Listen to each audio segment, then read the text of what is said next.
Student, आज हम शुरू कर रहे हैं अपना चैप्टर नंबर 3 का लेक्चर नंबर 4। लेक्चर शुरू करने से पहले मैं आपसे ये कहूँगा कि आप काइंडली ये मेरा लेक्चर एंड तक देखना है ताकि कोई पॉइंट मिस ना हो जाए, और दूसरा आप काइंडली मेरे चैनल को सब्सक्राइब कर दें ताकि आपको जो मैं अगली वीडियो अपलोड करूँ तो वो आपको साथ साथ मिलती रहे। तो शुरू करते हैं स्टूडेंट।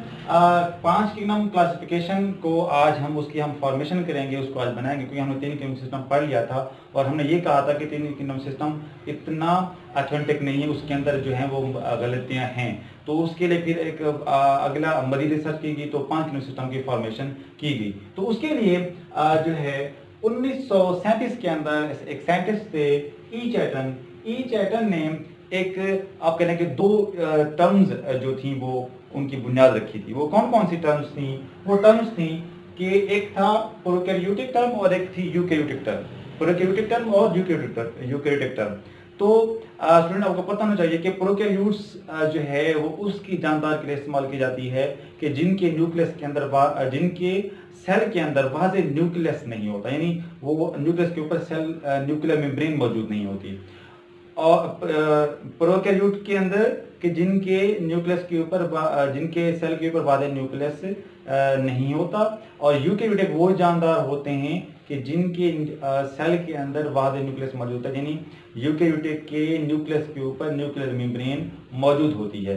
तो ये 2 टर्म जो थी वो ई चैटन ने वो उनकी बुनियाद रखी थी, और ई चैटन ने बैक्टीरिया के लिए प्रोकैरियोटिक की टर्म यूज की थी और जानवर या पौधे के लिए यूकैरियोटिक टर्म की बुनियाद रखी थी। तो इसी स्टडी को देखते हुए 1967 में जो है एक साइंटिस्ट था रॉबर्ट वटीकर ने 5 किंगडम सिस्टम की बुनियाद रखी और उसने कहा कि जानदारों को हम बुनियाद तौर पर 5 किंगडम सिस्टम में तकसीम कर सकते हैं। तो उसने कुछ ऐसी खुसूसियात रखी, उन खुसूसियात की बुनियाद पर इसने फिर ये 5 किंगडम सिस्टम बनाया। कौन कौन सी थी? उसने एक बुनियाद ये रखी कि उसके जो 1967 में रॉबर्ट वटीकर ने जो 5 किंगडम सिस्टम क्लासिफिकेशन बयान किया उसके कुछ खास ये थे कि उसने जानदारों को सेलुलर ऑर्गेनाइजेशन की बुनियाद पर जो है वो तकसीम किया। कैसे कि कुछ जानदार जो है वो यूनिसेलर प्रोकैरियोटिक हो सकते हैं, यानी यूनिसेलर हो सकते हैं। कुछ जानदार ऐसे भी हैं यूनिसेलर यूकैरियोट्स हैं, यूनिसेलर भी हैं और उनके अंदर वाज़ेह न्यूक्लियस भी है, और कुछ जानदार मल्टीसेलुलर हैं। देखें स्टूडेंट, याद रखना है, यूनिसेलर वो होते हैं जानदार जो एक साथ सब मिलकर बने हों, और मल्टीसेलुलर वो जानदार होते हैं जो बहुत से सेल मिलकर बने हों। तो मल्टीसेलुलर भी यूकैरियोट्स हो सकते हैं और यूनिसेलुलर भी यूकैरियोट्स हो सकते हैं, और जो प्रोकैरियोट्स होते हैं वो यूनिसेलुलर होते हैं, उनके अंदर वाज़ेह न्यूक्लियस नहीं होता। एक तो इस सेलुलर ऑर्गेनाइजेशन की बिना पर जानदारों को इसने जो है वो ग्रुप्स में तकसीम किया, इसने रॉबर्ट वटीकर ने। उसके बाद इसने जानदारों को खुराक तैयार करने के लिहाज से भी जो है वो तकसीम किया, ग्रुप में तकसीम किया।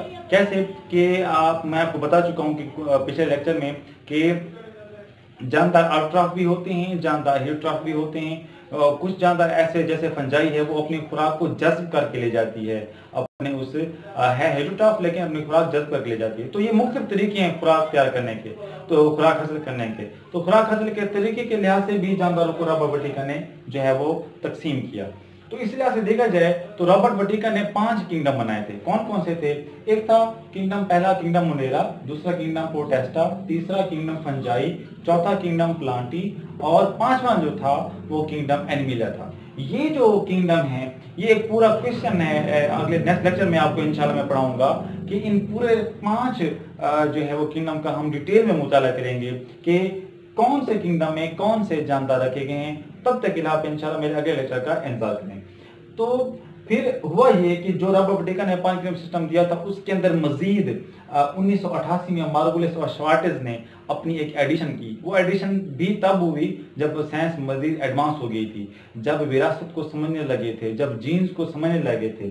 तो तरमीम क्या की मार्गुलिस श्वार्ट्ज ने? उसने क्या किया कि ये 2 पॉइंट तो थे कि सेलुलर ऑर्गेनाइजेशन और खुराक हासिल करने के लिहाज से 2 पॉइंट थे, लेकिन उसके अंदर उसने जेनेटिक्स को भी बुनियाद बना दिया कि आप 5 किंगडम सिस्टम में जब किसी जानदार को रखते हो तो उसकी जीनियाती जो तरतीब है वो भी जानदारों की आपस में स्टडी करें, फिर जाके उसे किसी ग्रुप में जाकर रखें।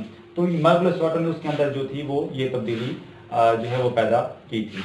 तो स्टूडेंट, आज ये चौथा लेक्चर भी कंप्लीट हो गया। इंशाल्लाह 5th लेक्चर में जल्दी अपलोड कर दूंगा। तो आपको कोई कन्फ्यूजन है तो आप कमेंट में क्वेश्चन पूछ सकते हैं, मैं उसका लाजमी रिप्लाई दूंगा। शुक्रिया, अल्लाह हाफिज़।